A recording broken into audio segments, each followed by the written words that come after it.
Guys, कैसे हैं आप लोग? होपफुली आप लोग बिल्कुल ठीक होंगे। और आज का टॉपिक है एडजस्टमेंट एंट्रीज। और मेरी बात सुने, आप लोग मेरी वीडियोस नहीं देखते, दैट्स सो रॉन्ग। अब से नेक्स्ट वीडियो से पहले हम पहली वीडियो का एक टारगेट रखेंगे कि उतने व्यूज़ जब आएंगे तभी हम दूसरी अपलोड करेंगे, ठीक है? So since this is starting, I am starting with very low number. इस वीडियो का टारगेट है 250 व्यूज़। इतने तो आ ही सकते हैं यार, आप लोग 10,000 लोग हैं। चलें चलें, जल्दी देखें, दोस्तों को भेजें, सबको बोलें। और जैसे ही ये वीडियो 250 व्यूज़ पे पहुंच जाएगी, आपके लिए एक नई वीडियो अपलोड हो जाएगी उसी दिन इंशाल्लाह। ऑलराइट, तो जल्दी जल्दी इस वीडियो को शेयर कर लें।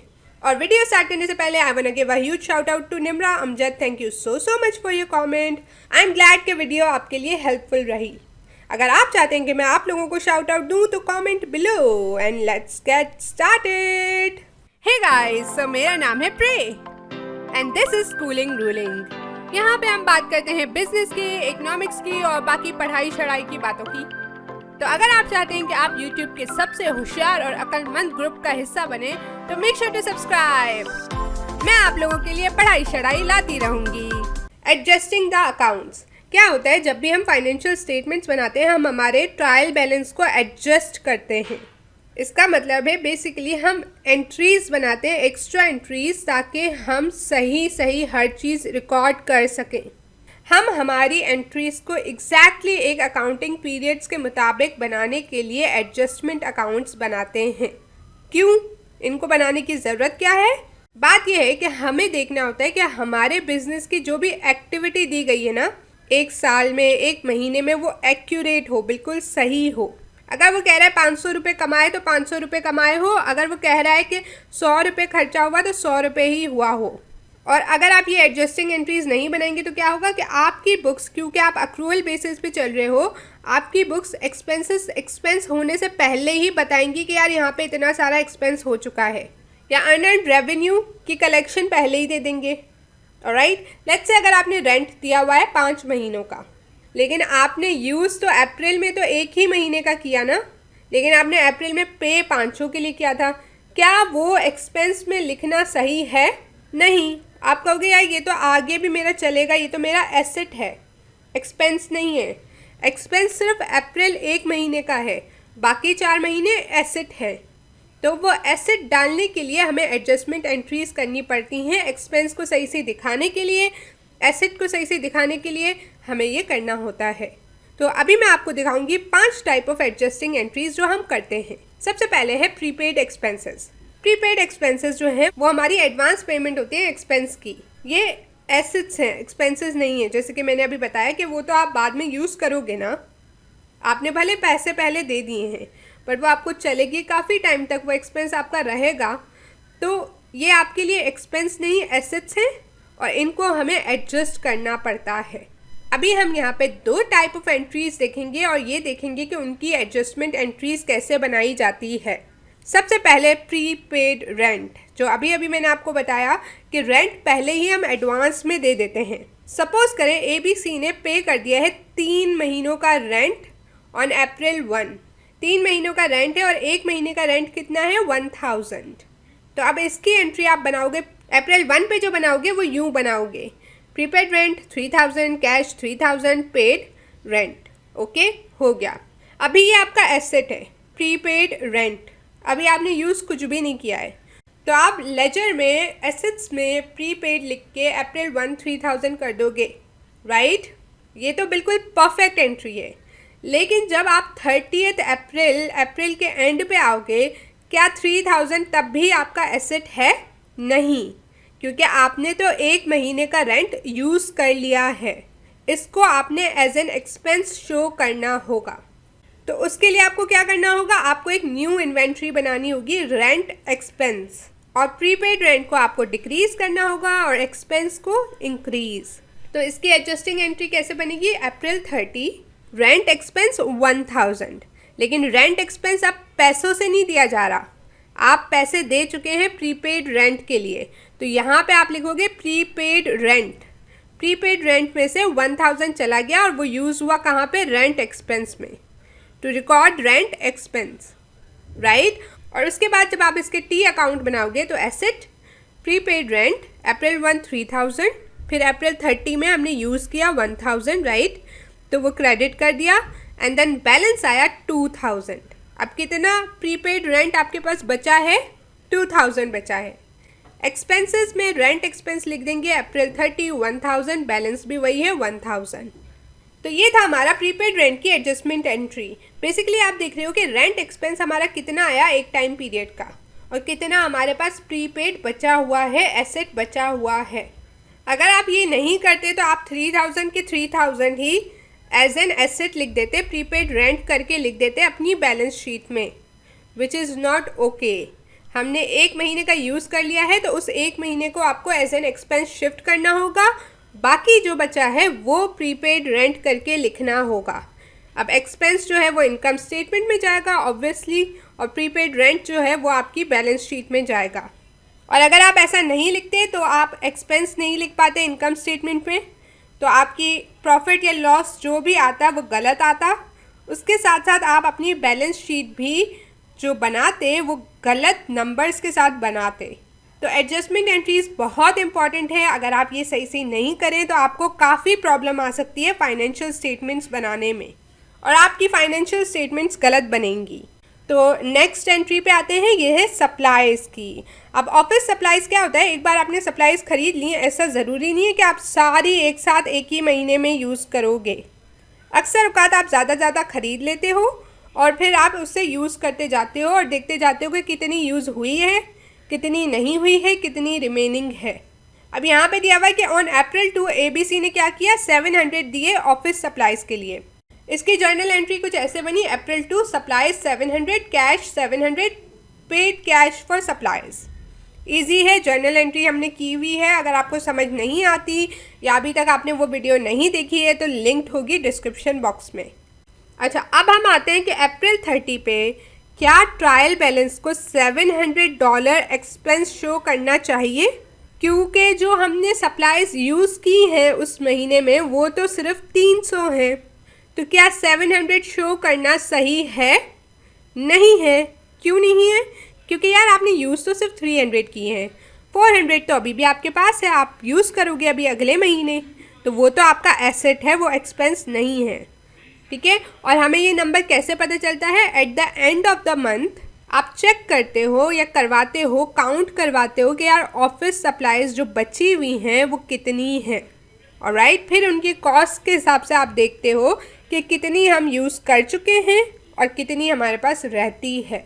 अब आते हैं इसकी एडजस्टमेंट एंट्री पे। फिर अप्रैल 30 को आपको एक एडजस्टिंग एंट्री बनानी होगी ताकि आप सप्लाईज अकाउंट को प्रॉपरली अपडेट कर सकें और सप्लाईज का एक्सपेंस जो है उसको प्रॉपरली रिकॉर्ड कर सकें, ऑलराइट।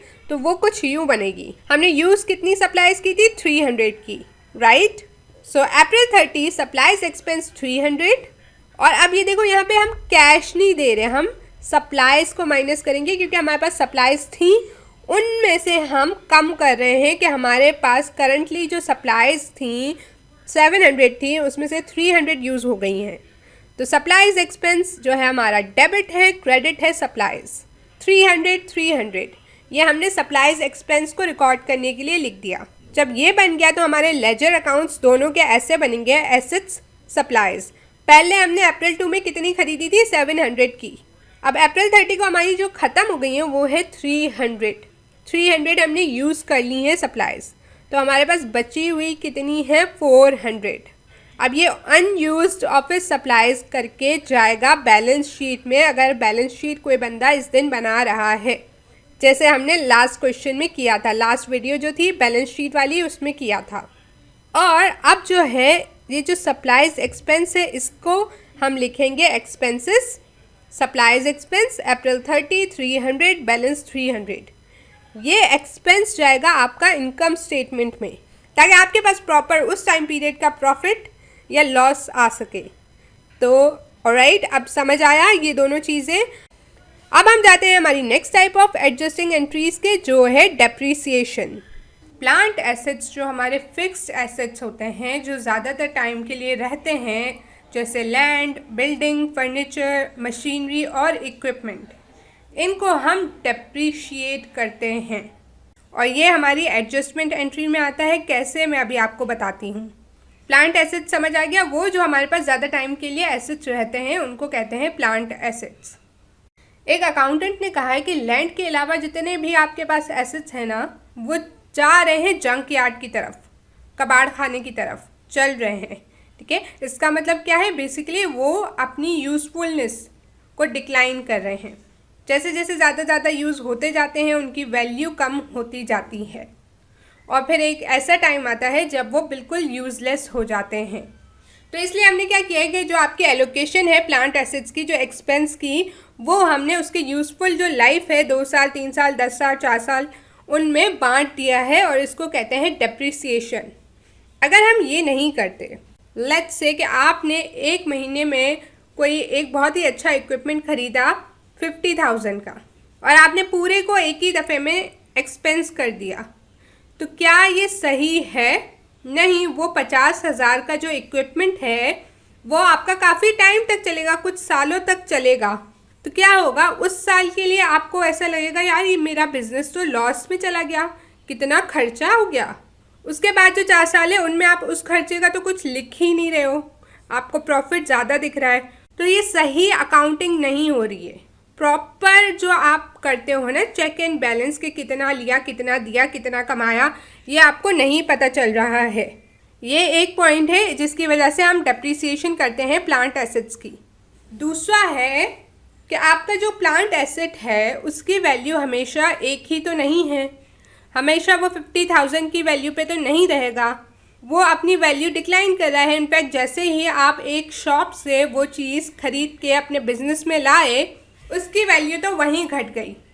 तो आप अपनी बैलेंस शीट पे उसको हमेशा 50,000 पे नहीं लिख सकते हैं, क्योंकि जब अगर लेट्स से कोई बंदा आपका बिजनेस खरीद रहा है, आपने उसको कहा ये प्लांट जो है हमारा 50,000 का है, लेकिन वो 3 साल पुराना प्लांट है।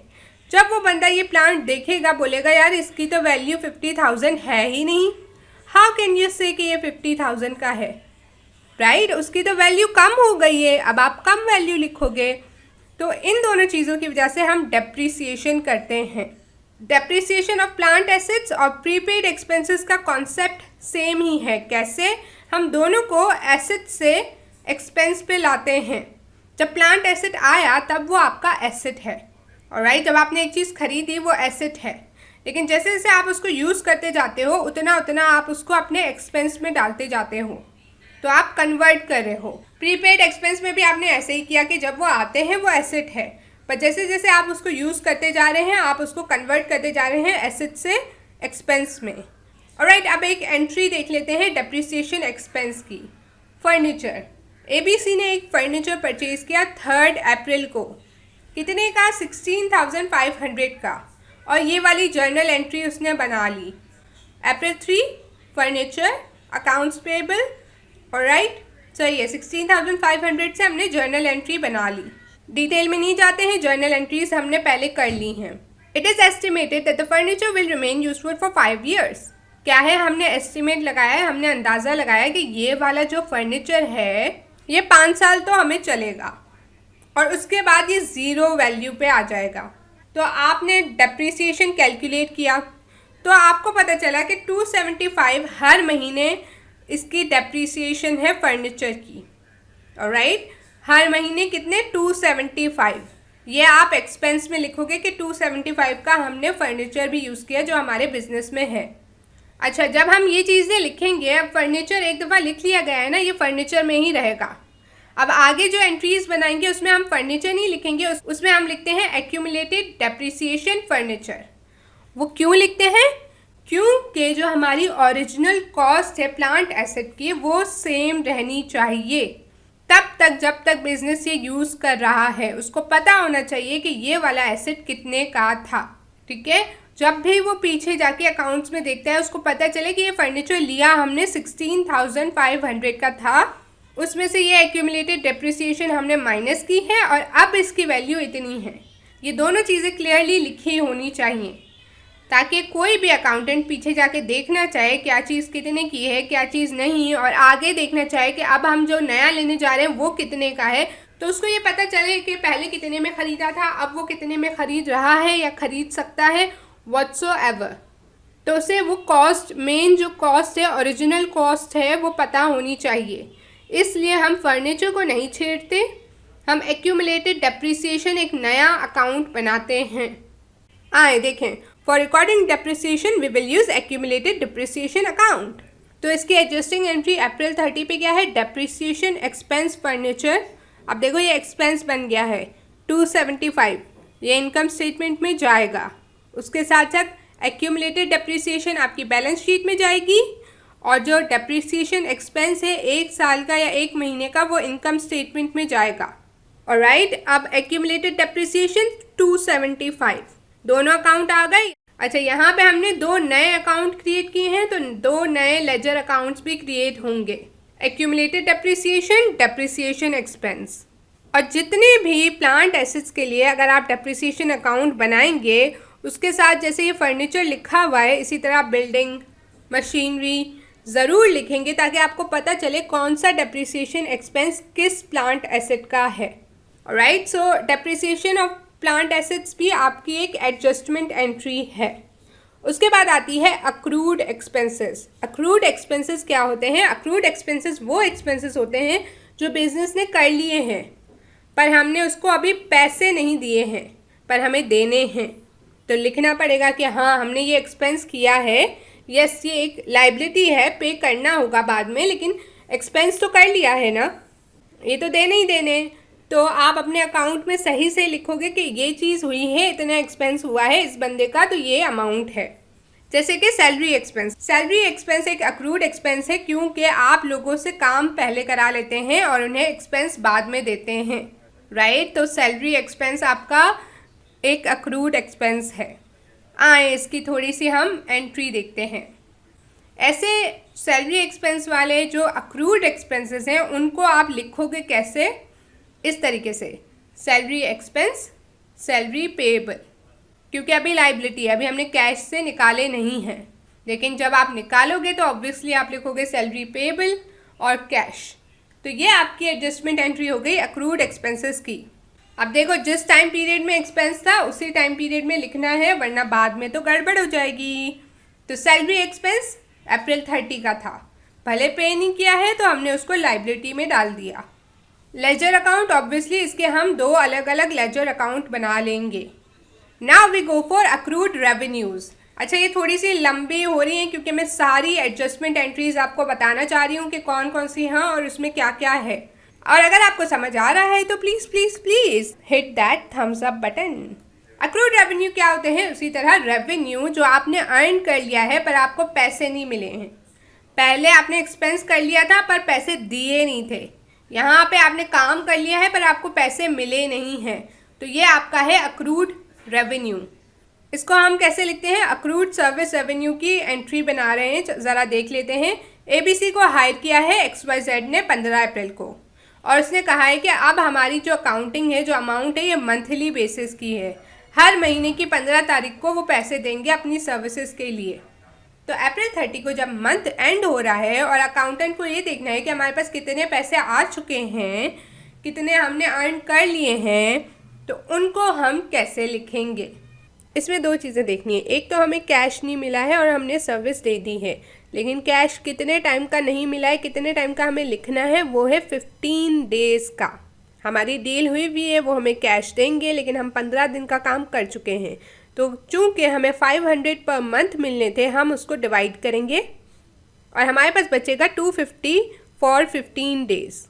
ठीक है, अब कैश नहीं मिला है, तो कैश नहीं मिला है तो हम दूसरी चीज़ लिखते हैं अकाउंट्स रिसीवेबल। तो अकाउंट्स रिसीवेबल करके हम यहाँ पे एंट्री बनाएंगे। Accounts receivable 250, service revenue 250। Alright, हमारे पास समझो अकाउंट्स रिसीवेबल आ चुके हैं। यहाँ पे बेसिकली हम क्या कर रहे हैं? हम लिख रहे हैं कि हमने इतने टाइम की सर्विस दी है, इतने हमारा रेवेन्यू आ चुका है। भले कैश अभी नहीं आया है, बाद में आ जाएगा, लेकिन जब आप मंथ के एंड पे अपनी प्रोग्रेस देखेंगे तो आपको पता चल जाएगा कि 250 आपने अर्न कर लिए हैं। पेमेंट भले बाद में आएगी, ये तो बिजनेस में होता रहता है, लेकिन उस महीने की एक्यूरेट इन्फॉर्मेशन आपके पास आ गई। ठीक है, नेक्स्ट है अनअर्न्ड रेवेन्यू। अनअर्न्ड रेवेन्यू क्या होता है? बेसिकली आपने कस्टमर से पहले ही पैसे ले लिए हैं पर अभी उन पैसों का काम नहीं किया है, तो क्या है, आपके पास लाइबिलिटी आ गई है। अब इस लाइबिलिटी को आपको लिखना होगा, ठीक है। पहले आप लिखोगे कि इतने पैसे हमारे पास आ चुके हैं जो कि अनअर्न्ड रेवेन्यू है। फिर उस अनअर्न्ड रेवेन्यू में जैसे जैसे आप काम करते जाओगे उसको आप शिफ्ट करते जाओगे।